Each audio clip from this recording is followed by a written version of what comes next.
खेसारी लाल का बोलबम गीत कब आएगा? खेसारी लाल का सावन गीत कब आएगा? सबका सावन गीत रिलीज हो गया, खेसारी लाल का अभी तक क्यों नहीं हुआ?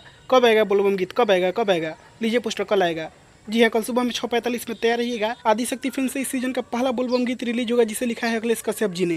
जी हाँ दोस्तों, ये वही गाना है जो कि खेसारी लाल के मैरिज डे के दिन रिलीज होने वाला था, लेकिन दोस्तों ये गाना कल रिलीज होगा।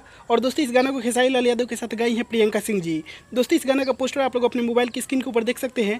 दोस्तों इस गाना का नाम है खेसारी जल ढड़ेगा वतन के लिए। और दोस्तों जैसे कि मैंने आप लोगों को बताया कि इस गाने का राइटर है अखिलेश कश्यप जी और इस गाने के म्यूजिक डायरेक्टर है श्याम सुंदर जी। तो दोस्तों आप लोग तैयार रहिएगा कल सुबह में 6:45 में। और अभी आप लोगों को 6 बजे एक नया गाना सुनने को मिलेगा जी म्यूजिक भोजपुरी पे, उसे आप लोग सुनिए। और कल सुबह में साल 2020 का पहला बोलबम गीत सुनने के लिए तैयारी है, जो कि 6:45 में रिलीज होगा आदिशक्ति फिल्म से। तो दोस्तों बस इस वीडियो में इतना ही। इस गाने का पोस्टर आप लोगों को कैसा लगा, क्योंकि ये बहुत ही अच्छा बना है, तो आप लोग कमेंट करके बताइए। दोस्तों मैं मिलूंगा आप लोगों से नए वीडियो में, तब तक के लिए जय हिंद, जय भोजपुरी।